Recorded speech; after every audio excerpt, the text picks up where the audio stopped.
My beloved brethren, it's a tremendous privilege to be with you. Mes frères bien-aimés, c'est une immense bénédiction d'être avec vous ce soir.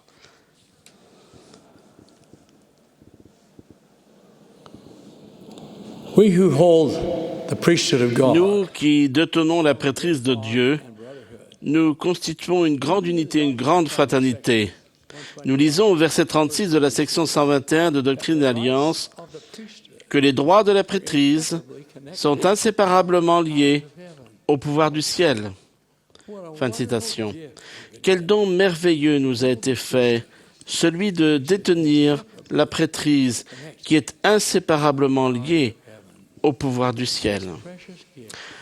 Toutefois, ce don précieux s'accompagne non seulement de bénédictions spéciales, mais aussi de responsabilités solennelles.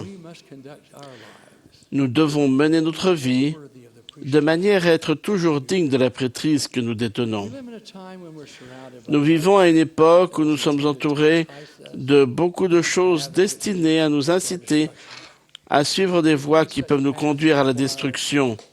Pour les éviter, il faut faire preuve de détermination et de courage.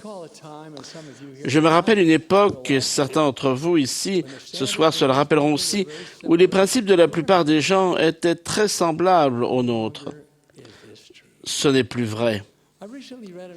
Récemment, j'ai lu dans le New York Times un article sur une étude menée pendant l'été 2008. Un éminent sociologue de l'Université Notre-Dame, à la tête d'une équipe de chercheurs, a mené une enquête approfondie auprès de 230 jeunes adultes de tous les États-Unis. Je crois que nous pouvons supposer sans risque que les résultats seraient similaires dans la plupart des régions du monde. Je vais vous lire un extrait de cet article révélateur. Je cite. Les enquêteurs ont posé des questions ouvertes sur le bien et le mal, les problèmes moraux et le sens de la vie. Dans les réponses décousues, on voit les jeunes tâtonner pour essayer de dire quelque chose de sensé sur ces sujets. Mais il leur manque tout simplement les catégories et le vocabulaire pour le faire. Quand on leur demande de décrire un problème moral qui s'était posé à eux, 2/3 des jeunes soit n'ont pas pu répondre à la question, soit ont décrit des problèmes qui n'étaient pas du tout moraux. Par exemple, qu'ils n'avaient pas les moyens de louer un tel appartement ou qu'ils n'avaient pas assez de monnaie pour mettre dans le parc-mètre. L'article poursuit, je cite, « La position d'esquive à laquelle la plupart d'entre eux n'ont cessé de recourir, c'est que les choix d'ordre moral ne sont qu'affaires de goût personnel. » C'est personnel, ont-ils généralement répondu. C'est à l'individu de décider. Qui suis-je pour le dire? Rejetant le respect aveugle de l'autorité, beaucoup de jeunes sont passés à l'autre extrême, en disant « Je ferai ce qui semblera pouvoir me rendre heureux » ou « D'après ce que je ressentirai, je n'ai pas d'autre moyen de savoir quoi faire, à part l'impression que j'aurai. » Fin de citation. Les enquêteurs ont souligné que la majorité des jeunes avec qui ils avaient parlé n'avaient pas reçu de l'école, des institutions ou de leur famille les moyens nécessaires pour cultiver leurs intuitions morales. Fin de citation. Mes frères, nul parmi ceux qui sont à portée de ma voix ne devrait avoir le moindre doute quant à ce qui est moral et à ce qui ne l'est pas, ni à propos de ce qui est entendu de nous, détenteurs de la prêtrise de Dieu. On nous a enseigné et on continue de nous enseigner les lois de Dieu. Quoi que vous puissiez voir ou entendre ailleurs, ces lois ne changent pas. Au fil de notre vie quotidienne, il est presque inévitable que notre foi soit attaquée. Nous pouvons parfois nous trouver entourés de gens et pourtant faire partie de la minorité, ou même être seuls dans notre point de vue sur ce qui est acceptable et ce qui ne l'est pas. Avons-nous le courage moral de défendre fermement nos croyances, même si, ce faisant, nous devons être seuls? Nous, détenteurs de la prêtrise de Dieu, il est essentiel que nous soyons capables d'affronter avec courage toutes les difficultés qui peuvent se présenter. Souvenez-vous des paroles de Tennyson. J'ai la force de 10 parce que j'ai le cœur pur. Fin de citation. De plus en plus, des célébrités et d'autres qui, pour une raison ou pour une autre, sont connus du public, ont tendance à se moquer de la religion en général et parfois de l'Église en particulier. Si notre témoignage n'est pas assez fermement enraciné, ces critiques peuvent nous amener à douter de nos croyances ou à faiblir notre résolution.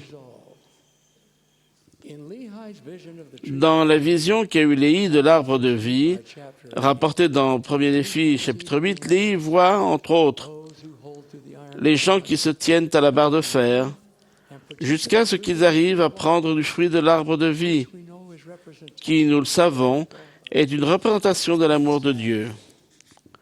Puis, malheureusement, après avoir mangé du fruit, certains ont honte à cause des gens qui sont dans le grand et spacieux édifice, qui représentent l'orgueil des enfants des hommes, qui les montrent du doigt et se moquent d'eux. Et ils tombent dans des sentiers défendus et se perdent. Quel puissant outil de l'adversaire est le ridicule, la moquerie. Je vous le redemande, mes frères. Avons-nous le courage de rester forts face à cette opposition difficile? Je crois que la première occasion où j'ai dû avoir le courage de mes convictions a eu lieu quand je servais dans la marine des États-Unis à la fin de la Deuxième Guerre mondiale. La période des classes dans la marine n'a pas été facile pour moi, ni pour personne. Pendant les 3 premières semaines, j'ai été convaincu que ma vie était en danger. La marine n'essayait pas de me former. Elle essayait de me tuer. Je me souviendrai toujours du premier dimanche après la première semaine. Le quartier-maître nous a annoncé une bonne nouvelle. Au garde à vous sur le terrain d'exercice, sous une brise californienne vive, nous avons entendu son ordre. Aujourd'hui, tout le monde va à l'église. Tout le monde sauf moi. Je vais me relaxer. Puis il a crié. Tous les catholiques, réunion au camp de Cature. Et ne revenez pas avant 3 heures. En avant, marche. Un groupe assez nombreux est parti. Puis il a aboyé. Les Juifs, réunion au camp Henri. Et ne revenez pas avant 3 heures. En avant, marche. Un groupe un peu plus petit est parti. Puis il a crié. Tous les protestants, réunion au théâtre du camp Farragut. Et ne revenez pas avant 3 heures. En avant, marche. Immédiatement, une pensée m'a traversé l'esprit. Monson, tu n'es pas catholique, tu n'es pas juif, tu n'es pas protestant, tu es mormon. Donc, tu ne bouges pas.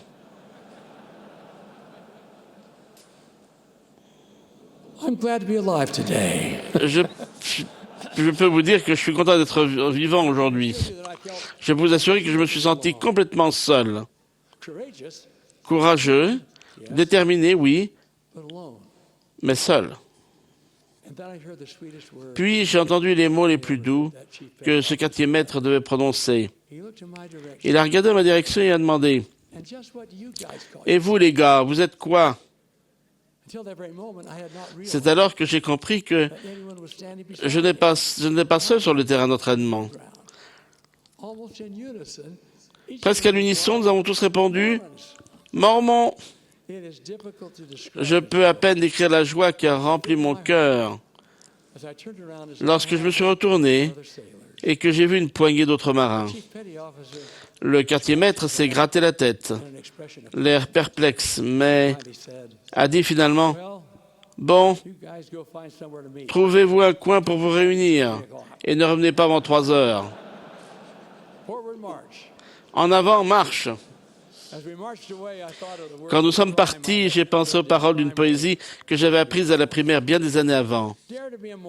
Ose être mormon. Ne crains pas d'être seul. Ose avoir un objectif ferme.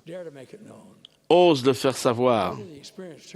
Bien que les choses se soient finalement passées autrement que ce à quoi je m'attendais, j'avais été disposé à être seul si nécessaire.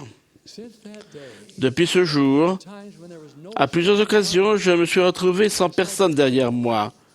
Et j'ai donc vraiment eu à faire seul face. Combien je suis reconnaissant d'avoir pris la décision il y a longtemps de demeurer ferme et fidèle, toujours préparé et prêt à défendre ma religion en cas de besoin. Pour le cas où il nous arriverait de ne pas nous sentir à la hauteur des tâches d'avenir, frères, je vais vous citer une déclaration faite en 1987 par le président de l'époque, président de l'Église de l'époque, Joseph Benson, devant une grande assemblée de membres en Californie. Il a déclaré « Depuis la nuit des temps, les prophètes ont vu notre époque. Des milliards de personnes décédées et de personnes à naître ont les regards tournés vers nous. Ne vous y trouverez pas? Vous êtes une génération de marques.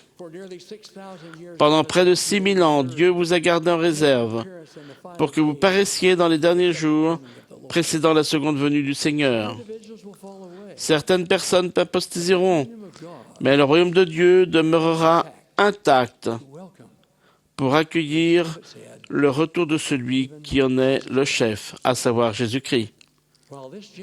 Bien que la méchanceté de cette génération soit comparable à celle de la génération de Noé, quand le Seigneur a purifié la terre par le déluge, il y a une différence importante cette fois-ci.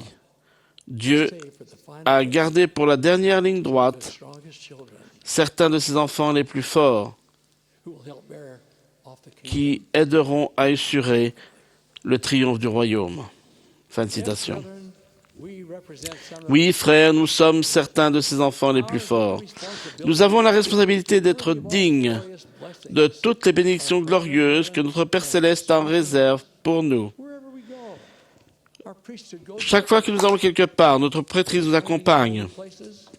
Nous tenons-nous en des lieux saints? S'il vous plaît, avant que vous ne vous mettiez, vous et votre prêtrise, en danger en vous aventurant dans des lieux ou en prenant part à des activités qui ne sont pas dignes de vous ou de cette prêtrise, arrêtez-vous pour penser aux conséquences. La prêtrise d'Aaron a été conférée à chacun d'entre nous. À cette occasion, chacun de nous a reçu le pouvoir qui détient les clés du ministère d'ange.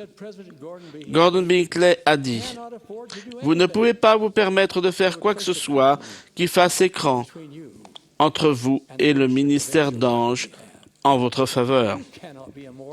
Vous ne pouvez vous livrer à aucune activité morale. Vous ne pouvez pas être malhonnête. Vous ne pouvez pas tricher ni mentir. Vous ne pouvez pas prendre le nom de Dieu en vain ou employer un langage grossier et conserver quand même le droit au ministère d'ange. » Fin de citation. Si l'un de vous a trébuché en chemin, je veux que vous compreniez sans l'ombre d'un doute qu'il y a un moyen de revenir en arrière. Il y a un moyen de revenir en arrière. Ce processus s'appelle le repentir. Notre Sauveur a donné sa vie pour nous offrir ce don sacré à vous et à moi. Le chemin du repentir n'est pas facile. Toutefois, les promesses sont réelles. Il nous a été dit, si vos péchés sont comme le cramoisi, ils deviendront blancs comme la neige. Et je ne m'en souviendrai plus. Quelle déclaration, quelle bénédiction, quelle promesse. Il en est peut-être parmi vous qui pensent au fond d'eux, eh bien, je ne vis pas tous les commandements et je ne fais pas tout ce que je dois. Pourtant, ma vie se passe plutôt bien. Je pense que je peux avoir le beurre et l'argent du beurre. Frère, je vous promets que ça ne marchera pas sur le long terme. Il y a quelques mois, j'ai reçu une lettre d'un homme qui pensait auparavant qu'il pouvait avoir ce double avantage. Il s'est depuis repenti et a mis sa vie en accord avec les principes de l'Évangile. et avec les commandements. to share with you a paragraph Je vais vous lire un paragraphe de sa lettre represents the reality. parce qu'il illustre la réalité d'un mauvais raisonnement. I've had to learn for Je myself cite, « J'ai dû apprendre par moi-même, à mes dépens, that the Savior was absolutely que le Sauveur avait absolument raison quand il disait « Nul ne peut servir deux maîtres, will hate the one car ou il haïra l'un et aimera l'autre, will hold to the ou il s'attachera à l'un et méprisera l'autre. serve God. Vous ne pouvez servir Dieu et Mammon. » J'ai essayé Never has. de toutes mes forces de faire les deux. And said he Au bout du compte, all of the empty il ne me restait que le vide, les ténèbres et la solitude que Satan réserve à ceux qui croient à ses tromperies, his illusions ses illusions and his lies. et ses mensonges. In order for us to be strong, Pour que nous soyons forts stand all the forces et résistions à toutes les forces qui nous tirent dans la mauvaise direction ou à toutes les voies qui nous encouragent à prendre le mauvais chemin, nous devons avoir notre propre témoignage. Que vous ayez 12 ans ou 112 or anywhere in between. ou n'importe quel âge entre les deux, Yourself vous pouvez savoir par vous-même que l'évangile de Jésus-Christ est vrai. read the Book of Mormon Lisez le livre de Mormon, méditez sur ses enseignements, humbly demandez à notre Père céleste if it is true. s'il est vrai. We have the promise that Nous avons la promesse que si nous lui demandons d'un cœur sincère, avec une attention réelle, ayant foi au Christ, manifest the truth of it il nous en manifestera la vérité power of the Holy Ghost. par le pouvoir du Saint-Esprit. When we Fin de citation. Quand nous savons que le livre de Mormon est vrai, follows that Joseph il s'ensuit que Joseph Smith était véritablement un prophète et qu'il a vu Dieu, le Père éternel, Jesus Christ, et son Fils Jésus-Christ. it also follows that Il s'ensuit que l'Évangile a été rétabli dans ces derniers jours, grâce à Joseph Smith, y compris le rétablissement de la prêtrise d'Aaron et de la prêtrise de Melchisédek. have a testimony. Une fois que nous avons un témoignage, il nous incombe de le rendre aux autres. Testimony with others. Many of you brethren have served as missionaries. Beaucoup d'entre vous, frères, ont fait une mission dans le monde. You young men will yet Beaucoup d'entre vous, jeunes gens, irez servir.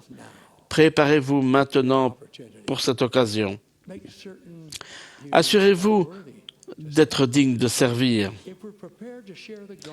Si nous sommes préparés à parler de l'Évangile, nous serons prêts à répondre au conseil de l'apôtre Pierre qui nous a lancé cette exhortation. Answer to Soyez toujours prêts à vous défendre avec douceur et respect devant quiconque vous demande raison de l'espérance qui est en vous. Nous aurons des occasions dans notre vie de parler de nos croyances, although we don't always bien que nous sachions pas toujours quand nous serons appelés à le faire. such an opportunity J'ai eu une occasion de ce genre en 1957, quand je travaillais dans le métier de l'édition to Dallas, Texas. et qu'on m'a demandé d'aller à Dallas, Churches. qu'on surnomme parfois la ville des églises, pour faire un discours à un congrès d'hommes d'affaires. À la fin de la conférence, j'ai fait une visite guidée en bus des banlieues de la ville. Tandis que nous passions devant les diverses églises, notre chauffeur commentait. À gauche, vous voyez l'église méthodiste. Ou à droite, c'est la cathédrale catholique. Past a beautiful red brick Quand nous sommes passés devant un beau bâtiment de briques rouges situé sur une colline, le chauffeur a dit building. « C'est l'édifice où les Mormons se réunissent. A lady in the rear of the bus » called. De l'arrière du bus, une femme a demandé « Chauffeur, Tell us something more about pouvez-vous nous dire quelque chose sur les Mormons ?» the driver pulled the bus over to the Le chauffeur a garé le bus dans la rue, around in his seat and s'est retourné sur son siège et a répondu lady, « Madame, know about the Mormons. tout ce que je sais sur les Mormons, c'est qu'ils se réunissent dans ce bâtiment de briques rouges. Is there anyone on this Est-ce qu'il y a quelqu'un dans le bus qui sait quelque chose sur les Mormons ?»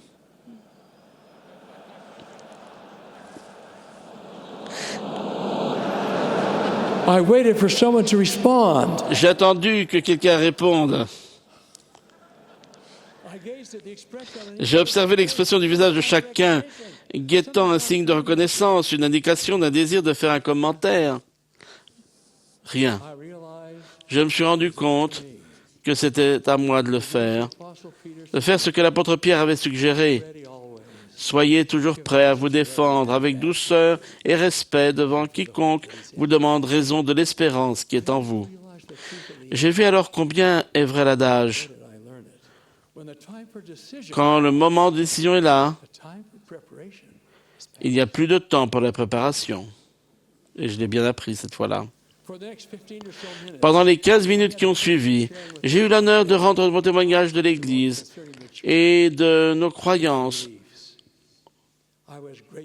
aux personnes dans le bus. J'étais reconnaissant de mon témoignage et d'avoir été prêt à le rendre. Je prie de tout mon cœur et de toute mon âme pour que chaque homme, et je vous regarde, vous qui êtes nombreux, que chaque homme qui détient la prêtrise honore cette prêtrise et soit fidèle au dépôt qui lui est confié quand elle lui est conférée. Puisse chacun de nous qui détenons la prêtrise de Dieu savoir en quoi il croit. Puissions-nous toujours être courageux et prêts à défendre ce en quoi nous croyons. Et si nous devons le faire seuls, puissions-nous le faire avec courage, étant fortifiés par la connaissance qu'en réalité nous ne sommes jamais seuls quand nous sommes avec notre Père Céleste. Quand nous méditons sur le grand don qui nous a été fait, les droits de la prêtrise sont inséparablement liés au pouvoir du ciel. Puissions-nous toujours avoir la détermination de le protéger, de le défendre et d'être dignes de ses grandes promesses. Mes frères, puissions-nous suivre l'instruction du Sauveur rapportée dans 3e Néphi. Élevez votre lumière afin qu'elle brille pour le monde. Voici, je suis la lumière que vous élèverez, ce que vous m'avez vu faire. Puissions-nous toujours suivre cette lumière et l'élever pour que tout le monde la voie. C'est là ma prière et ma bénédiction pour tous ceux qui entendent ma voix. Au nom de Jésus-Christ. Amen.